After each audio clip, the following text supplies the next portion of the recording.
Hello and welcome to the 6mm podcast. I am one of your hosts, Tactical Snoopy.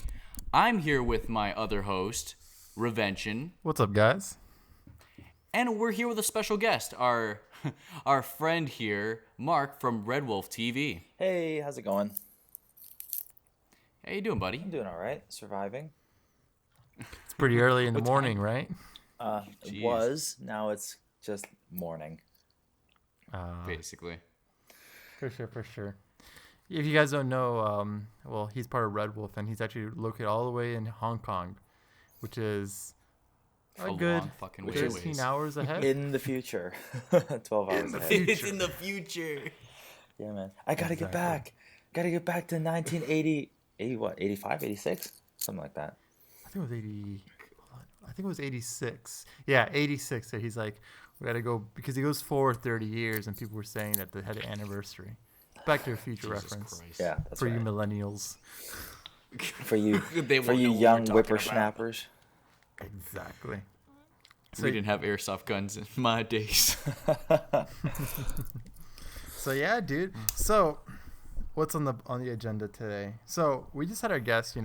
We wanted to bring you on board and talk to you about about yourself, as well as what happened all the way in I think last week, was it, for the trade show?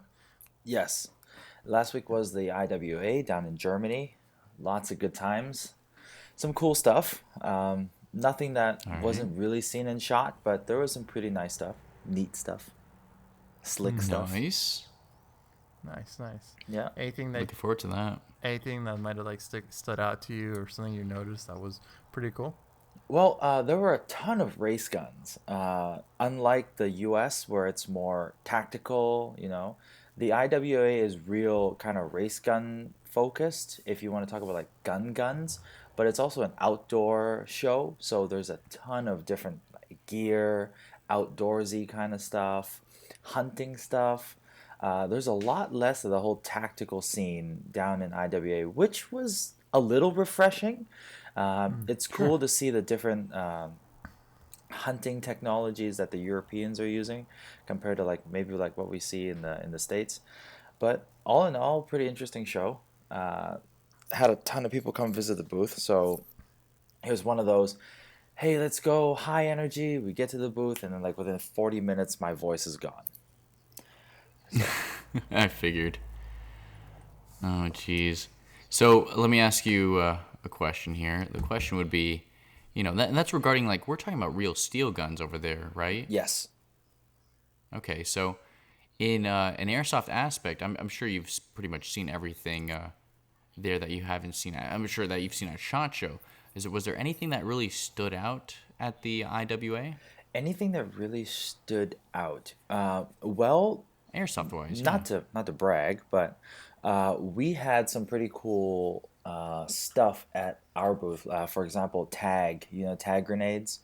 Yeah, they kind of officially debuted their new grenade launcher, which is a CO2 powered launcher, and they were saying it could hit a target 100 meters out, 100 plus meters out with a good lob. Which is pretty interesting. The grenade launcher looked pretty badass too. It's CO2 powered. No kidding. So that was pretty cool. The second thing that we saw was, I finally saw this thing called the Avatar grenade, which was also featured at our booth. It's kind of like an impact grenade, but what it is, it's a core that you buy, and you can put it in different sleeves per se. One looks like the little, a seeker mine from the Division. It's like a circle ball thing. That's supposed to have a time burst function. Also, it has a remote control function that they're building in. So pretty interesting. Other than that, nothing really I haven't seen from SHOT. So, G&G was there. Some ICS was there. Most of the people that we know from the airsoft industry were there. Again, nothing too spectacular that we haven't seen from SHOT Show. No, of course. Yeah. Tony, I'm sure you have a question right now, but I want to ask. Well, it's more personal than anything else. Did you see my buddy Manny from Airsoft Worldwide? Yes, I did. I did. he came and I saw him. I'm looking at him through this glass display. I'm like, I know you. I know this guy. You know, the thing No, is, he's a great I was guy. having a chat with him. I was like, you know, man, the best part of my day is going to Instagram and reading all your just awesome replies to some of the dumbest messages you get. They're great. It's Wow. great. Wow, I'm you have a like, fan. that's like one of my best moments of the day. I'm sitting at my desk, just flipping through Instagram, drinking my cup of coffee. I'm like, man, this reply so lit. Oh my god, what a savage. Oh man, this guy just turned up. It's so good. So what the Jesus It's Christ. so good. And I'm talking No, to him. I'm like, man, you have the patience for all this. It's like, I don't know why I put myself through this. You know, I keep on telling myself I'm never going to reply to these dumb messages again. I'm like, no, please do. Please, for my entertainment, Yes. no, please do. for And share it. for me, because when I spoke to Manny early on when he was doing his Airsoft Worldwide thing, is call out people who are using who are buying followers and all that. It's like, Manny, call these people out. Do what you gotta do, okay? And some people don't like the fact that he particularly does call out certain people when they do something stupid or ask for some stupid request, like hey, can you upload this right now, can you do this or do that. But personally, for me at least, I do enjoy that he has a little bit of personality behind the Instagram account, Yeah. aside from being like Yeah. a quote unquote like a feature Instagram. Yeah, exactly. Yeah, because sometimes like people like they take their Instagram a little too seriously. I mean, in essence, like they think that I'm doing such a big deal for the community. Oh my goodness, I'm hardworking, and it's like, dude, you're just a repost machine. Exactly. Like Yeah. Yeah. it's time that's to right. just chill out, Yeah. you know. And it kind of like segues to the other thing, with like YouTube and stuff like that. Like, how did you start getting interested in getting to like YouTube? Well, I've kind of always wanted to do some stuff on YouTube, just I never really, either I never really had too much time to do it with my old job. I used to work in a super corporate, environment for my old job. And it just kind of started out with me wanting to do video game stuff. So I did video game stuff in a very small Cantonese focused channel that I made a while ago. Yes, I do speak Chinese. Oh, Yes, little known fact from on that side of the world. Not not the more you know, kids. not so little known on this side of the world. Right, Yeah, right. so I started doing video games for Destiny and the Division last year, actually, like kind of really sitting down and taking some time and editing my videos and trying to be a little bit more serious about it and make it a little bit more Cantonese focused. Because at the time, I was very heavy into the Destiny community, which I still am. Just now, I don't have that much time to do videos for that.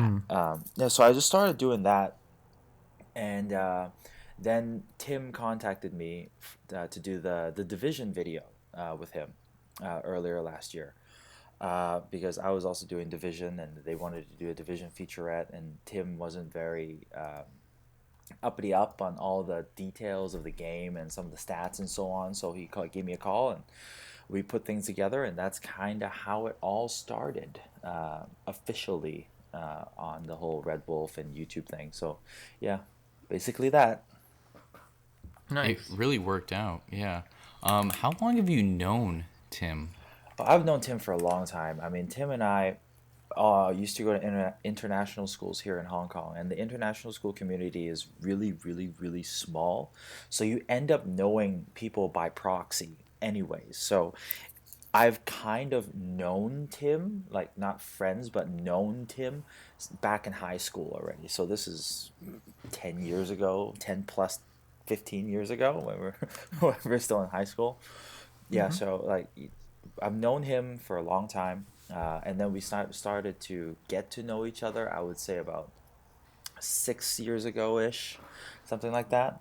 And so we started hanging out a lot through Airsoft and kind of not through Airsoft. So we didn't Right. just play all the time. We would go out, have a couple drinks, leave the bar at around 4 o'clock in the morning, Of course. Of course. And then we head to 7-Eleven, and we end up heading home at 7 o'clock in the So morning. that's interesting.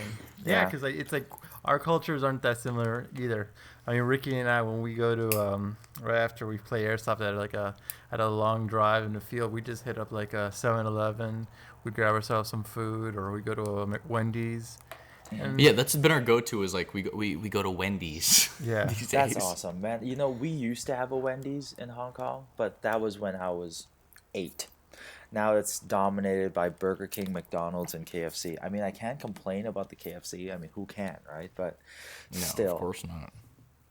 I wish. That does No, I it miss does me. sound like something that we do as well. Like, after we play, a group of us would get together. We would go to 7-Eleven. Just we call 7-Eleven Club 7-Eleven because Club 7 yeah, Eleven. man, Oh, Club that's 7-Eleven, that's man. some fancy shit. That's like there's so much booze at 7-Eleven here, and you can drink when you're 18. So, and you can drink on the street. You don't need to cover bottles or anything. So we'd go head up to 7-Eleven, and we just all kind of hang out, have a couple drinks for an hour or two, talk about the game, Right. and then from there we would progress on to, hey, I think it's time to go home. It's Yeah, like, good oh, there's a times. little bit of creaking sunlight. I think it's time to go home. I think we're done for the day, boys. Sunlight. I mean, we only leave the field at around 5:30. So by the time we get home, it's kind of like, oh, the sun is down. It's more like, the dinner crowd is already here. I think we should go home. And then it's, oh, my wife is calling. And then they'll be like, and I'm like, oh, crap. I think I missed 3 of my girlfriend's calls. And then I break out in a cold sweat. Oh, jeez. Yeah. And dude, so tell me about something that I think a lot of our listeners aren't familiar with. Like, how is like the Hong Kong airsoft scene? Well, the Hong Kong airsoft scene for a long time. Well, let me kind of rewind way back to when I was a Okay. kid. The Hong Kong Turn back the airsoft scene clock. has been very close to the Japanese scene because that's kind of where it all started, in Japan.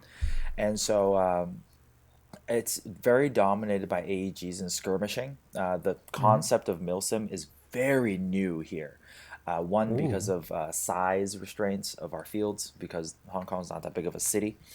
Second thing, it's such a skirmishing has always been the go-to game mode of choice here. It's kind of, you don't have to think too much. You run, you shoot each other, and that's about it. But as of the last few years, I would say last 3 or 4 years, the competition scene has really sprung up, and it's just taken off. The Mm. IPSC shooting scene, the 3 gun scene, has really taken off here, and 3 Gun Nation actually has sanctioned certain 3 gun competitions for airsoft Sure. out here in Asia, and a lot of it is based in Hong Kong. And the IPSC scene, well, Hong Kong, the teams here are really good, and usually when they go out and play or compete in other countries, we do dominate a lot. I think it's that Asian blood and people running fast and all that. Small, No, it's small it's got to be the frame. Asian blood, Has to man. be It's the A for Asian blood. Asians. Yeah, that's right. And I had another question. Like, one of the things about the competitive scene is that, um, like, yeah, like I've noticed that it's taken much more serious, like a sport Yeah, almost. yeah, Because there was this an event that happened like around 2 years ago, where they had like G and you guys had like the Oh, vice, in Taiwan. the yeah, yeah, Taiwan, yeah, like that whole thing, and it was like, and they had like all the celebrities show up and yeah, all the stuff yeah. that was, and I G&G think I does was that's one of those bothered by every that. year, actually. G&G's competition is very interesting because it's something that they've kind of put together, Mm-hmm. which is very focused to Taiwan, like their competition. Whereas like what we run here is mm-hmm. more akin to what you see in the real firearm competitions, like real IPSC or real IDPA or real 3 gun. So Mm-hmm. it is still is still very interesting. Like the airsoft style competition scene, like you see like with G&G, is very small here. But the whole real gun style ones are slightly more popular. I guess people get a little bit Right. more enjoyment out of that one. They feel like Sure. they're more, they're a little bit closer to the real thing. And then if you want to take a step further, a lot of people do fly down to Thailand and get their IDPA certifications, and they do have IDPA competitions down in Thailand. So, there are people who transition And for from people that don't airsoft know, to what real does stuff. IDPA stand for? IDPA is like more of like a tactical competition that they do, like for Uh, whereas IPSC is very speed focused, and you're just running a course. IDPA is very similar, but it's slightly more tactical. Uh-huh. Yeah. okay. Let me just go through here real quick. Mark, I gotta ask. We're talking about 3-gun competitions here, but how skilled are you in these 3-gun competitions? I mean, you gotta have gone through those once or twice, right? I'm just Me, saying. terrible, man. Come on, buddy. I played once, and I did like a mag flip, and I think I got disqualified. Oh, No, come on. You tried to go fancy there. That tactical mag flip That's right, didn't mag man. work flip I and out. gotta do that chill. mag flip. Oh Yeah, God, man, I got laughed off the field. that's terrible, man. Should laugh you off the field. Some Well, bullshit. I Be wasn't like, all serious about it. Anyways, I went one time as a guest from my old airsoft community. They invited us out, Right. and then I was just running with the range officers, and I literally did a mag flip, and you're like, oh my god, what are you doing? It's unheard I'm like, of. the dynamic mag flip, man. That's your GBBR. You know how expensive that mag is? I'm like, oh, whoops. It's a $40-$50 mag. oh Exactly. no, Now that you really think about it, shoot. Yeah, that's funny. right. Oh God, it's terrible. And how do you feel God, about? And what do you think? What did you see about like when you came to? Like, I don't know. Were you able to play like any airsoft and when you came to America? No, I didn't, sadly. No, it was very shot show focused. So we landed, got everything ready for the show. So yeah, sadly, I didn't get to play. I mean, I am half American. My parents live in Arkansas. No So kidding. yeah, my parents live in Arkansas. So yeah, it's I would love to come and play. Every time I get back to the States, I always say to myself like I'm gonna shoot more guns and I'm gonna go try and play airsoft with someone. Never happens. You know, Mom always has something planned. Oh, we're gonna see so and so or so and so or Mrs. So and so. They haven't seen you in such a long time. I'm like, yes, Oh, okay, fine, fair enough. So it's every time I'm there, it's either A for business or B it's for family. So I really try to squeeze in as much time as possible. I mean, my dad and I, we try to squeeze in as much shooting time or fishing or hunting as much as possible, but it hardly ever cool. happens. So, And Well, shoot. wow, so you're just a boy from Arkansas. And And and another well, follow up would be, like, how did you end up in Hong Kong? wow, here's a interesting bit of history. Here we go. So, here we go. Here we go. Hold so on, let me get my water. yeah, you better do that or something stronger. So I'm half Chinese. So my mother's Chinese, and I was born here in Hong Kong. My dad is originally Californian from Orange County, and Sure. so that's where they met here. And I was born here, and then it was kind of a back and forth here and there. Mm-hmm. We didn't. Dad wasn't kind of absolutely sure on where to settle down yet. So early part of my life was kind of Hong Kong, California, Hong Kong, California. Oh, my sister's being born, so we came back here. So my sister was born. Then it was back and forth. So then all throughout high school, we stayed here. And back in 2007, my parents were like, "Oh, we're gonna move back for good," and they asked me like, "Would I like to go?" I was kind of like, "Well, I want to see if I can kind of build a career here." Things were looking pretty good for me, so I decided to stay. And one thing led to another, and now I find myself here a little too much. I mean, A little, yeah, just a little bit, I've been right? here for too long. I gotta get out of here. Yeah. So that's very long story short. That's why I'm here. I mean, I had a few opportunities to go back and to stay back, but again, from my old job, I had a lot of large corporate responsibilities I had to take care of. So I couldn't just be like, "Hey, boss, by the way, I'm leaving. See you later." Wow. you know.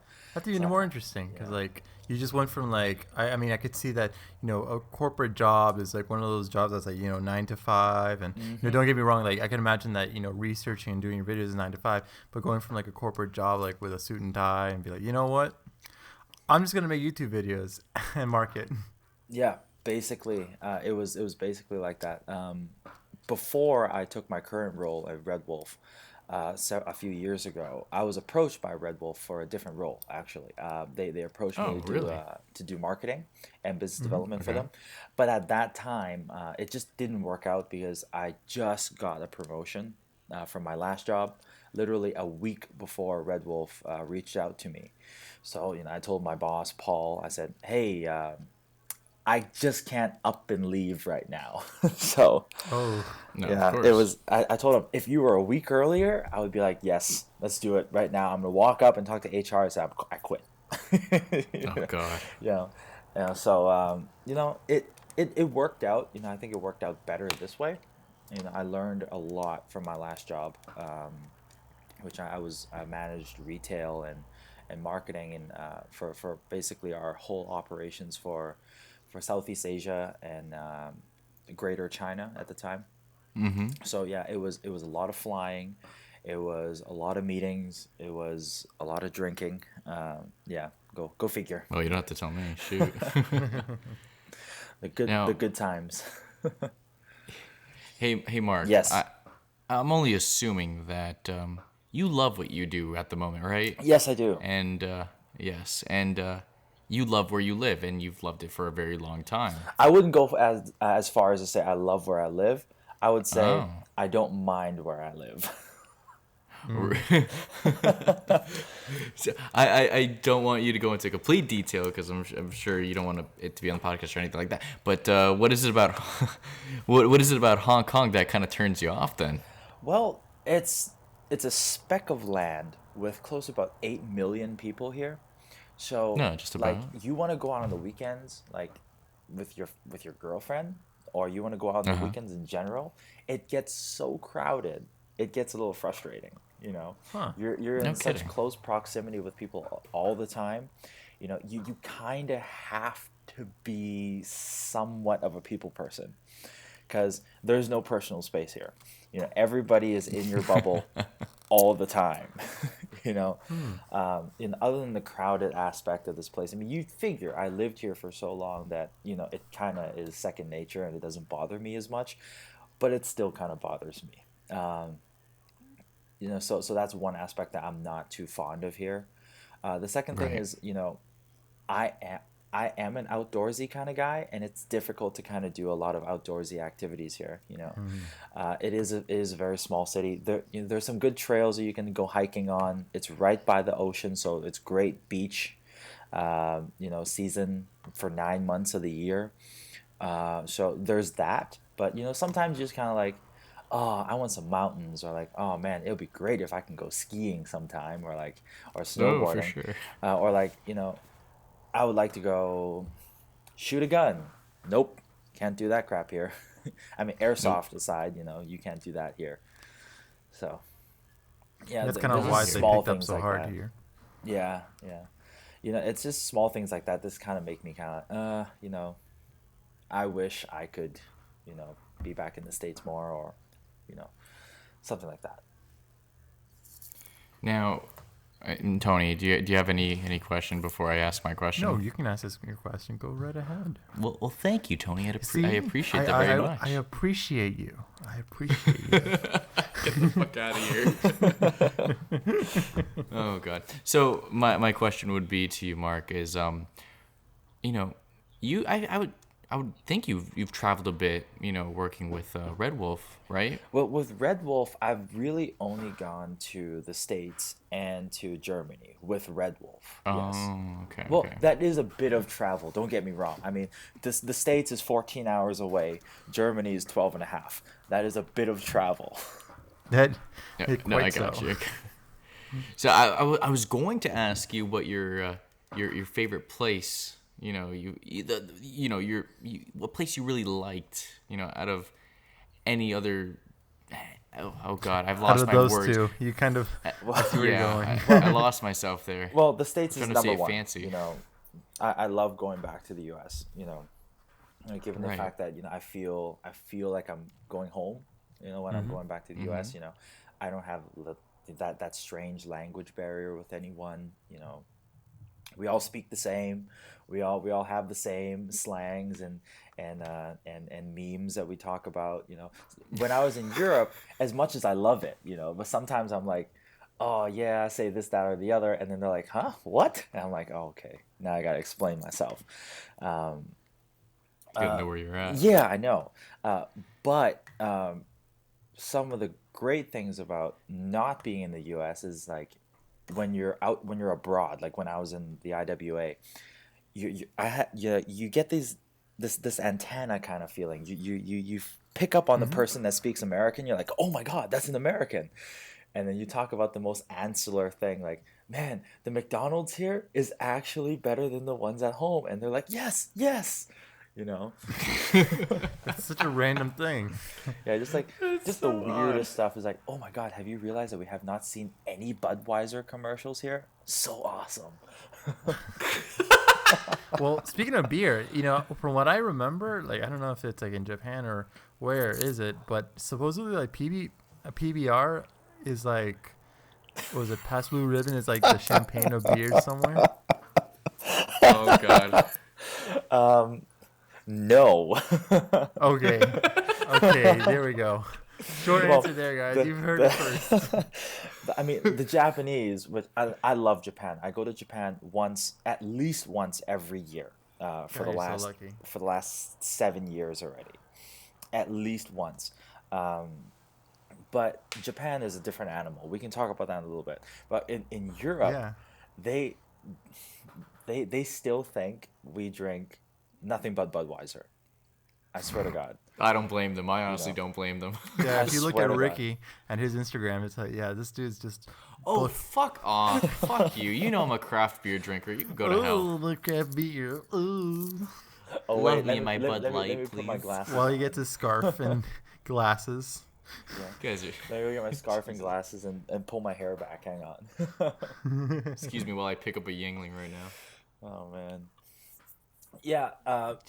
So yeah, the Europeans, man, they literally think that's all we drink. Like I get there and they're like, "Hey man, you want a Bud?" I'm like, "I want a what?" No. What a bud. You trying to sell me drugs, brother? What are you doing?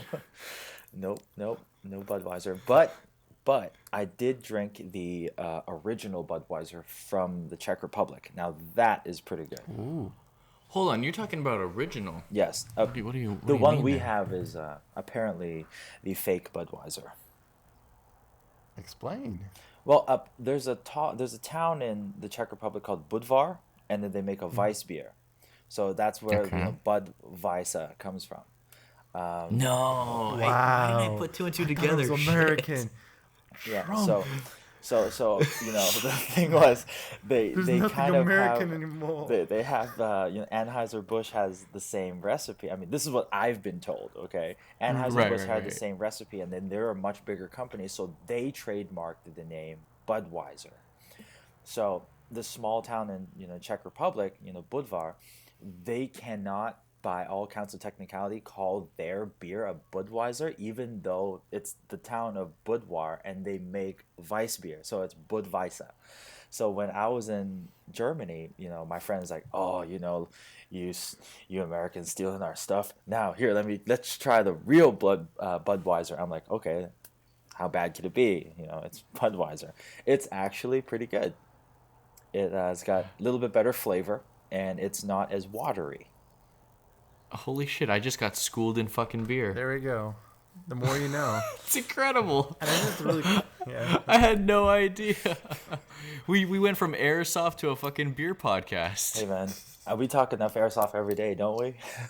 Yeah. We really do. That's We true. really do. We do. I think we've gone through like every topic, like cheaters and people on Instagram Yeah. and all that stuff. I mean, Yeah. what else is there really to talk about at some point? But that's why you're here. Yeah, That's I why guess. you're here to tell us more. But also I because guess, like, I we guess. want to get like, I think each person that we try to bring in, which our guest, kind of brings in a new perspective. Like for example, Absolutely. like the international, like how you live in, in Hong Kong, and the and how you say that, you come from a whole different life experience. I think that's something that makes it more interesting. Whereas if you bring somebody in and they're just like, you know just like talking about random stuff, like I know like everybody in the airsoft community knows about like cheater videos, that they're not that Yeah, good. yeah. But it's like but you have to do it. It's kind of like a double-edged sword. It's kind of like the way I've compared it with my other guests is it's like a pool where you dip your toes in, but if you end up like going like all in on cheaters and you're just known as a cheater guy, that's Yep. all you're gonna be known for. Yep. Exactly. Yeah. The thing is, like, there's when we did that ICU video thing, and we had a long chat about the title. We originally, I did want to object to wanting to call it like "How to Catch a Cheater." The thing is, I just wanted to kind of, instead of always casting this slightly negative light on things, I did want, to avoid that. But then again, hey, clickbait, right? Yeah. Of course. There's no Right, the doubt beta about plan. that. I see it. Yeah. I Yeah, know. yeah. Cool That's camera, nice. just don't put it on something with recoil. Ooh. Are we talking about? Was this a pistol video? Because I may have not been paying attention. No, No, it's Yeah, it's a go ahead. it's a tacticam thing. It's like a Okay. first person, not first person. What am I talking about? It is a It goes on the gun. yeah, it is basically an action cam that goes on your rail or any kind of rail attachment. It Okay, is so not decent. far It's off. not bad. It's 720p. It's not bad for how small the camera actually is. But like again, it just don't put it on anything with recoil, because that vibration, you basically see nothing. No, you're SOL at that point. I hear you.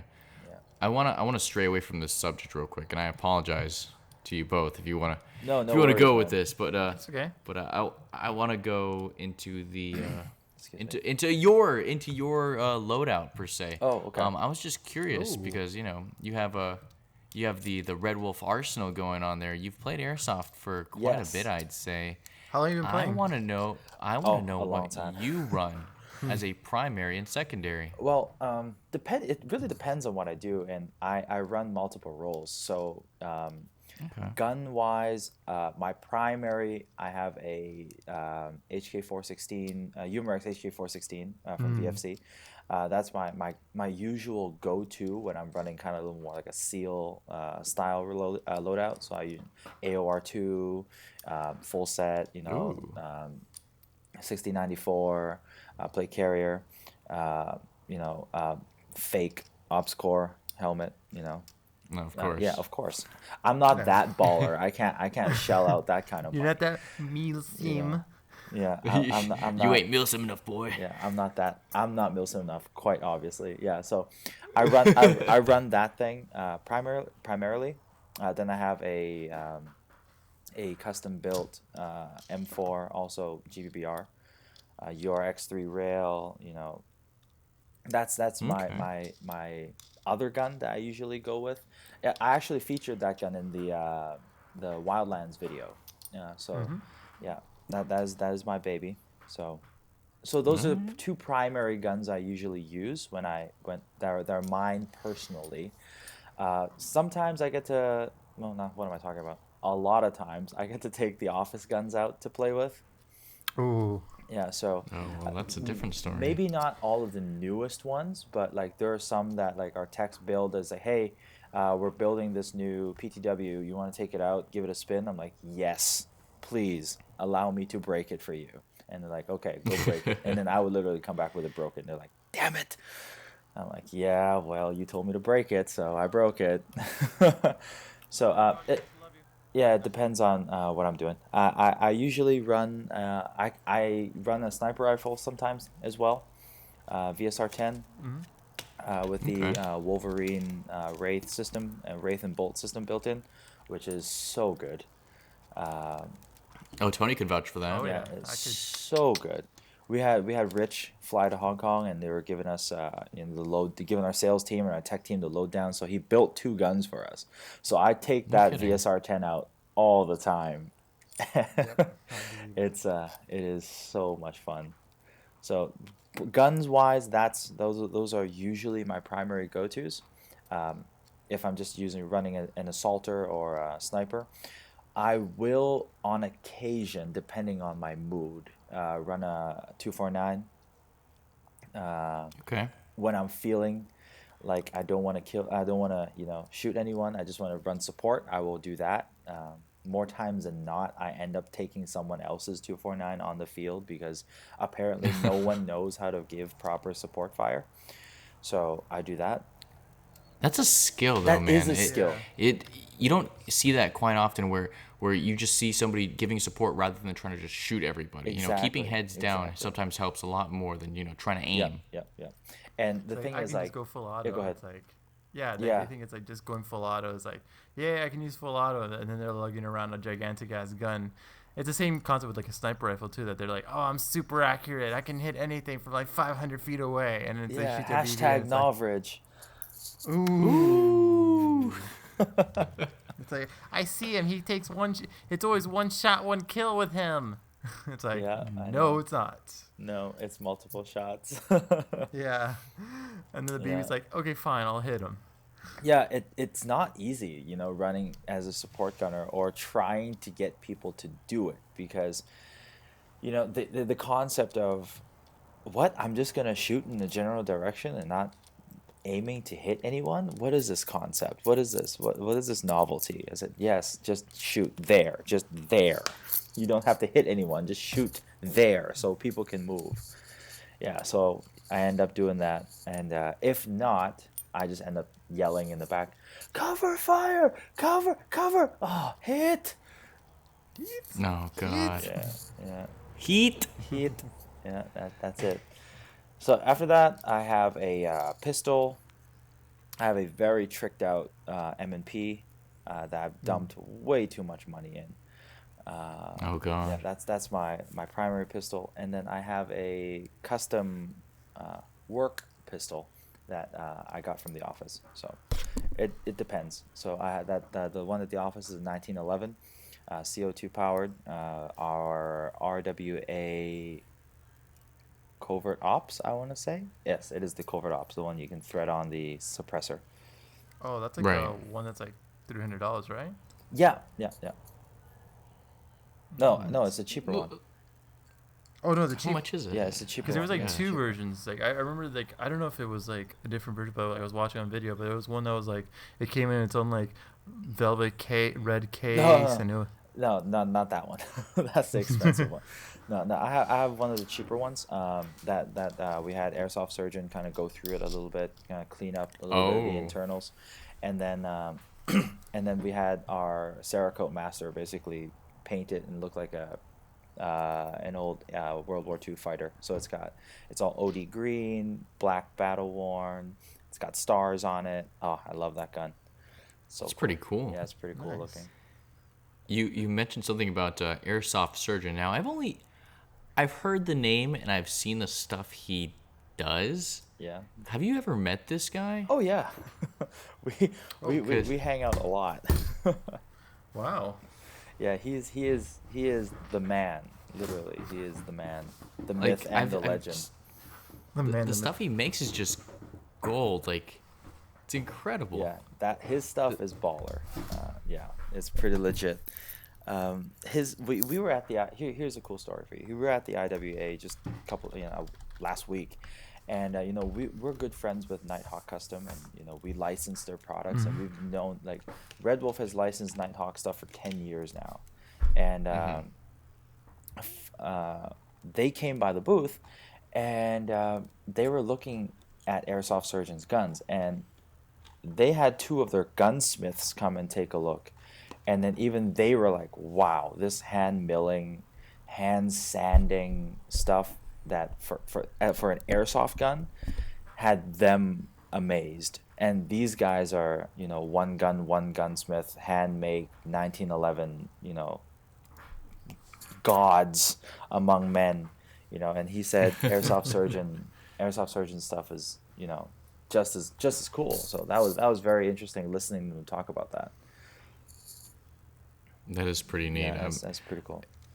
Again, I've seen the work. I've heard the name. It's just, it is pricey, but God, I mean, the quality, I bet it's really good. Oh, it is. No, I mean, his pistols are very highly sought after, and for the price, you'd figure, oh, they shouldn't sell that fast. Oh no. Each pistol is a one-off piece. He makes that one style one time, and that's it. Oh, and, wow. And a lot of, and again, the airsoft competition market out there is pretty insane. And when people really want to dominate and want to win, just like real, competition shooters will, they will spend the money. And so, we have a lot of people down in Thailand, a lot of people over in Europe, in Asia.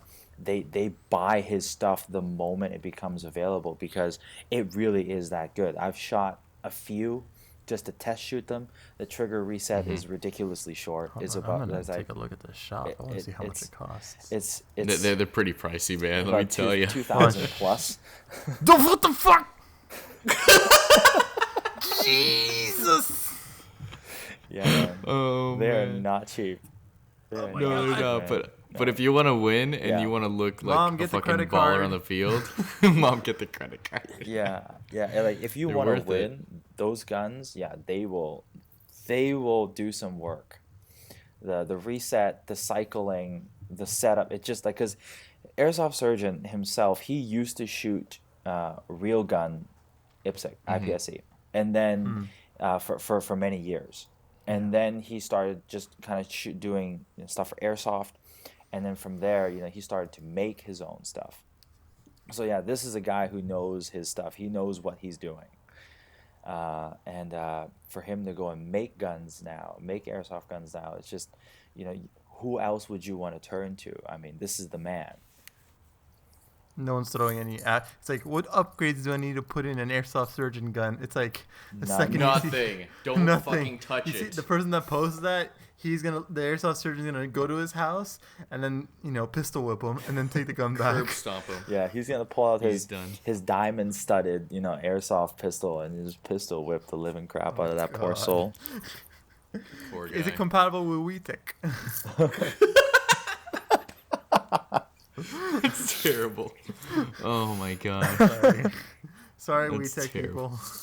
Yeah, people I hate like WeTech. I hate They them. work. We all love They each honestly other. do work sometimes. Not like fucking Airsoft Surgeon shit, but they work sometimes. But I want to go more into guns real quick. Tony, do you have any fucking question before Dude, I I interrupt actually you again? I had a question I wanted to segue to, because you were talking about briefly about how Taiwan competition shooting and all this Right. stuff with it, and this is something I think would be interesting because Go for it. you saw like last year a lot of people were like making videos on airsoft sniping was like the hot thing. Yeah, Not Rich yeah, is it coming with was. his Oh, yeah. Not Rich with like his tuning kit and his sniper rifle that came out in 2017. Yeah. We're gonna have to talk about that, after the end of the podcast. At the end, whole- we'll talk about this later. Yeah. But there's a reason why I'm going for this. And we saw that in 2015. If we keep going back, we saw that it was a lot about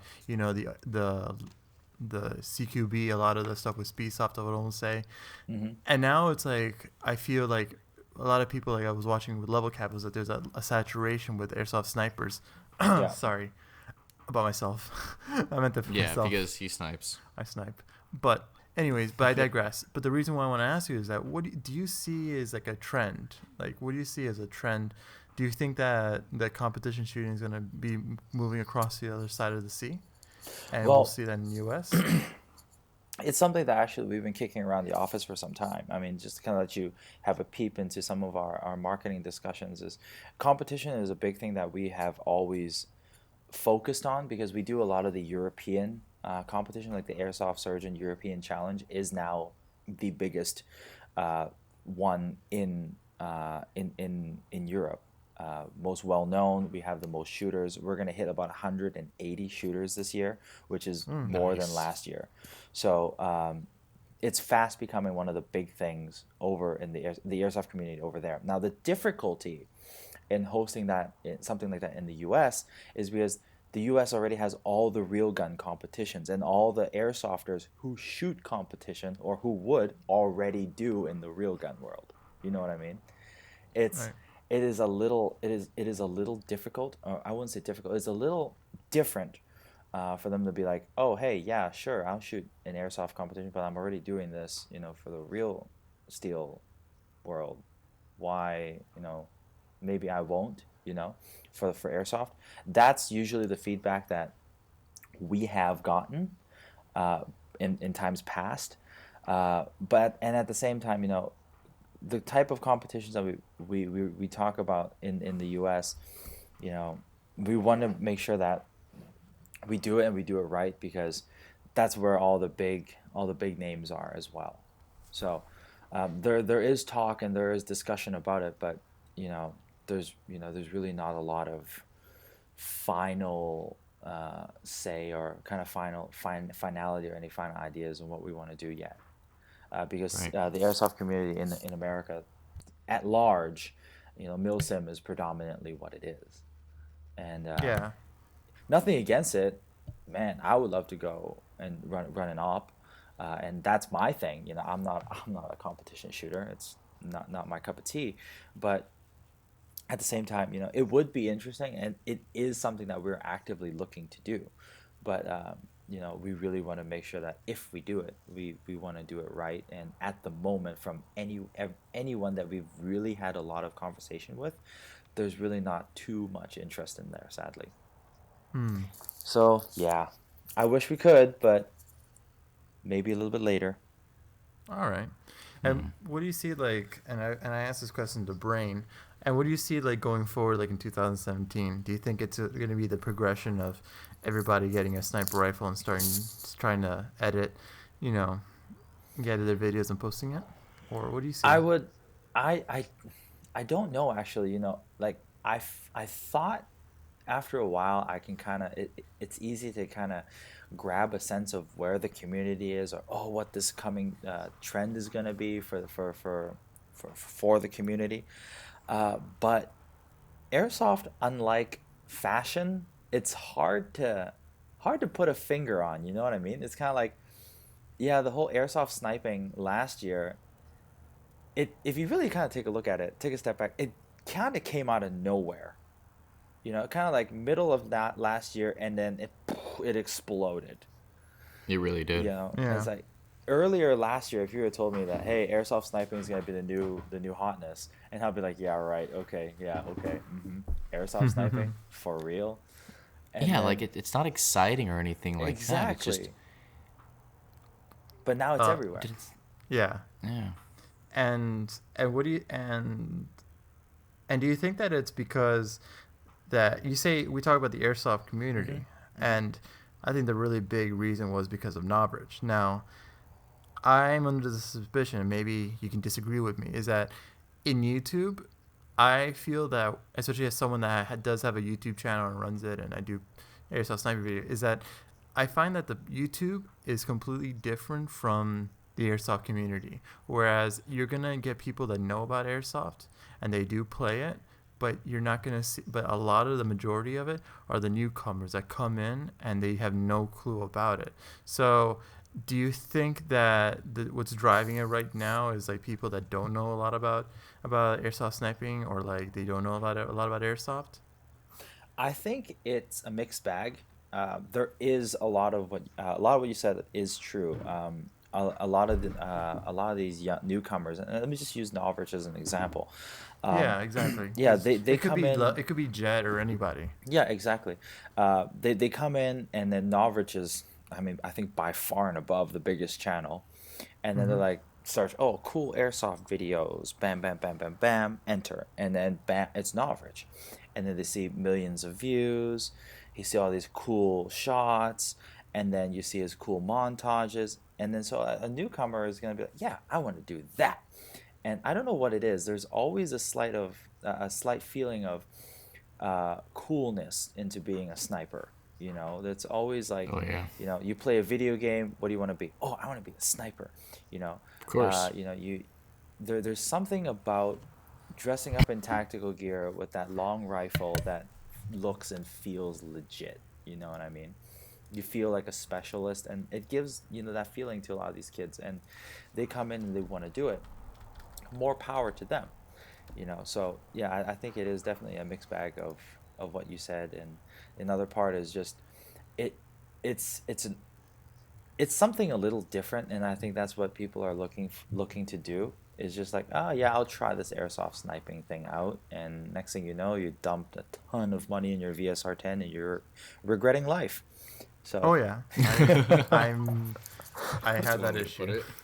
but if I were to say where I feel it's going, I feel that HPA is going to make a bigger push this year, and I think we're going to start to see more from HPA this year. This year, I think I think it's gonna catch on a little bit more, and they're gonna make a little bit more noise than the other manufacturers, because take a look at Wolverine and what they're doing.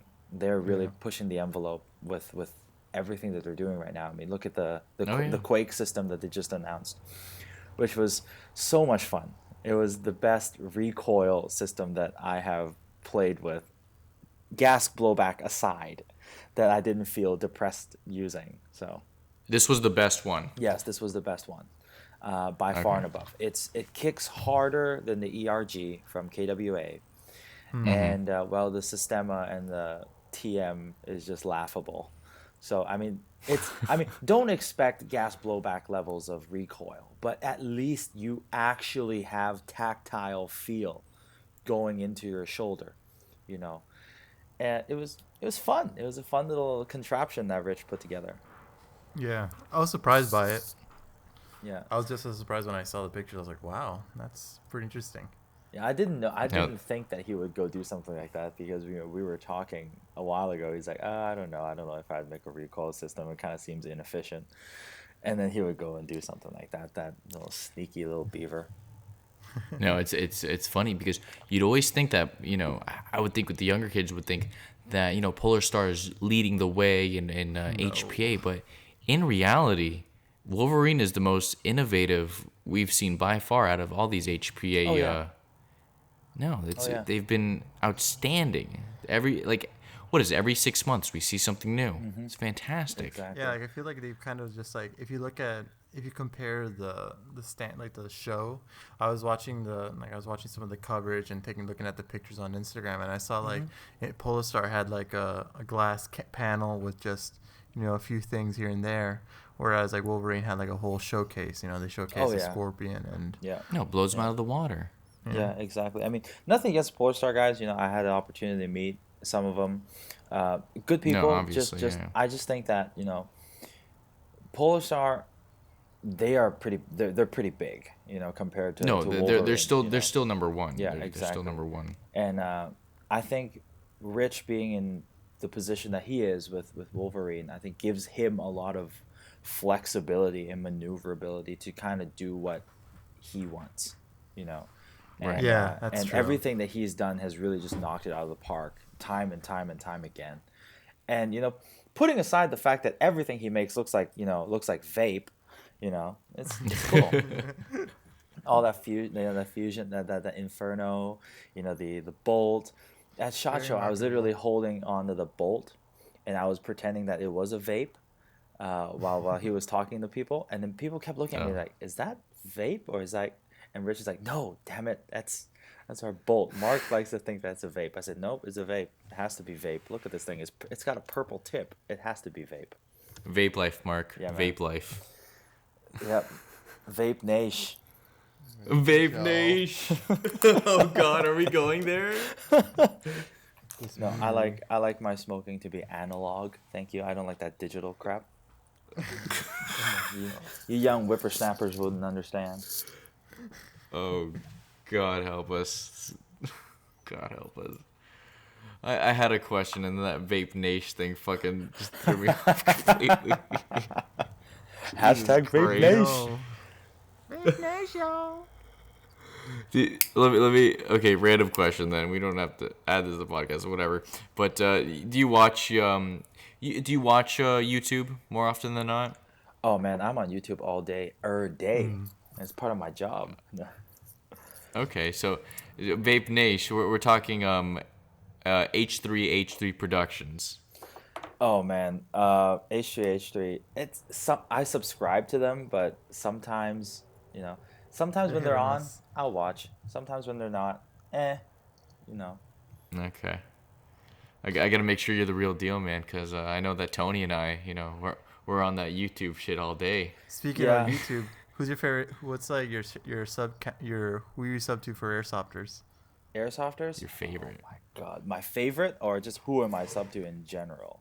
Yeah, in general, just like your Oh, like okay, list out the okay. top like the top five. There we Well, go. The favorite is obviously me, so there's no. Airsoftology. I love Jonathan, cool guy. I do watch Novrich. I like his vlogs because I met Dominic, the guy who does a lot of the filming and a lot of the behind the scenes stuff for him. So I watch it. I watch his vlogs more than his gameplay, because Dominic and I we chat like little girls. It's like, oh, did you like the song I used? I said, I love that song you used. It was so lit, bro. you know. At 2 minutes Sorry. 33, that girl in the background, she was so cute. Oh god. Yeah, we just chat like little girls. Like when I bumped into him at IWA, he's like, "Oh, dude, did you check out my new Instagram account?" I said, "I did." He's like, "Did you like my outfit I wore the other day?" I said, "Oh man, so Oh lit. my Those God. black jeans, Get out of here! so Stop good." it. No, you're just talking that bullshit. No, I'm for real. So yeah, him and I, we just talk like little girls. So Novrich and Airsoftology. Okay. I actually, because if I do want to watch airsoft videos, I use our Redwolf account, and then we're sub to a lot of other airsoft videos, airsoft channels. So I usually go there, and the list is too long to mention. For my personal though, it's just I enjoy listening to Jonathan. The guy's got a perfect radio voice. So yeah. He does. So basically, yeah. For my personal one, I only have those two. Okay. Okay. I'm not offended, but I'm also disappointed. Sorry, guys. No, it's just Oh. I just want everybody to understand that airsoft is my job, and I need a little separation sometimes, man. Yeah. It's okay. It's not you. It's me. No, wait. It It's is him. you. It is you. It's definitely you. It's Dude. definitely me on this one. There's no going around it. No. Oh god, that's It's funny. understandable. It's totally cool. Jesus Christ. What time are we at right now, We're guys? 57, 55. All right. We're so good. You got any more questions? I just thought of one right now. After I just said it, actually. Because the YouTube bit had PlayStation or Xbox? Xbox, man. Hey, my boy. I've invested in Xbox for so long. I can't go. I can't leave now. I mean, I might pick up a PS4. Just as an extra console. Because I do have a lot of friends who play PS4, and I was gonna pick one up solely to play Destiny, which is still the plan. So that is That's probably what right. I'm gonna do. Yeah. I thought Destiny was PlayStation 4 only. No, Get out of here. get out of here, man. What are you doing? Nope. Okay, I'm gonna go cry in my PC Master Race corner. Hold on. Can we just talk about one thing right now? Okay, it's not airsoft related. It's still video game related. Ghost Recon Wildlands is probably one of the better games I've played. Yes, I mean it's pretty still good. buggy as all hell, as It all is, Ubisoft absolutely. games, but it's more fun than I thought it would be. Honestly, Same. I thought it's it was been just I fantastic. thought it was just gonna be something I can breeze through, just something to kind of hold me over until the new Destiny update drops. But no, it's pretty legit. Robert, our US guy, do you guys know Robert Kaiju? Yeah, I know, Robert. Yeah, so we play all the time. We actually play every night after I come back from the gym, and then we would play for 2 hours, just kind of let me wind down, and we'd talk about what happened in the office, and we would play whatever. We played Destiny for about 2 hours before I would go to sleep. And so yeah, we've been just rocking that Ghost Recon hardcore, lately. That's why I've been up till 6 o'clock in the morning. And, It's nonstop, buddy. yeah. It's nonstop. and then I go to Nice. sleep, and then now I'm here. Can I tell you something? Just I don't know how we got into this, but it was me and the American Milsim guys, and it was Daniel Castro just playing for the next like 8 hours. I love Castro. Ghost Recon Wildlands, just cracking up, just the funniest shit happening. And more along the lines of us just being tactical as shit as we would be on like Airsoft. We'd use that plane of Airsoft and we'd like transition that to like Wildlands. It's just hilarious. Oh, and now I need to get an Xbox. Yeah. Now you do. And I told Tony, I told you to get an Xbox. I know. But no, you wanted to play with Storm Airsoft. Okay, how dare you? Yeah, you gotta jump on this Xbox thing, man. Just I gotta jump on the X-Bone. You abandoned us. Now I have to play with Mark by myself. I know. Well, okay? I mean, I'm gonna have a lot of time to play when I get into the Air Force, so. Yeah. No, that's true. Yeah, it's. You can play with me and Kaiju, and Rob. I love Rob. Is he a cool guy? He is such a cool guy. He gives the best hugs. He's Get the fuck. He gives the best hugs. That's the most memorable part of Kaiju. Yeah. You know, his hugs are just on point. His hugs are on point. he's a big guy, you know. He's a big guy. He's just awesome. Get the fuck out of here, Mark. He's just awesome. We all love him. Oh my god. Oh, poor guy. Yeah. All right. He's cool. Right. I think we're good for now, guys. I think this is the end of the podcast right here. Yeah. Remember, Kaiju gives the best hugs. So if you see him, go give him a hug. And just don't stroke his beard. He bites.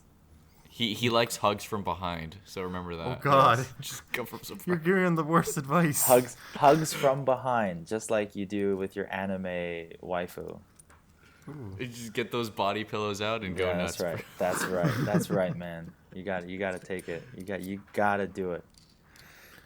Oh God, help us! All right, ladies and gentlemen, that was the 6mm podcast. I am your host, one of your hosts, Tactical Snoopy.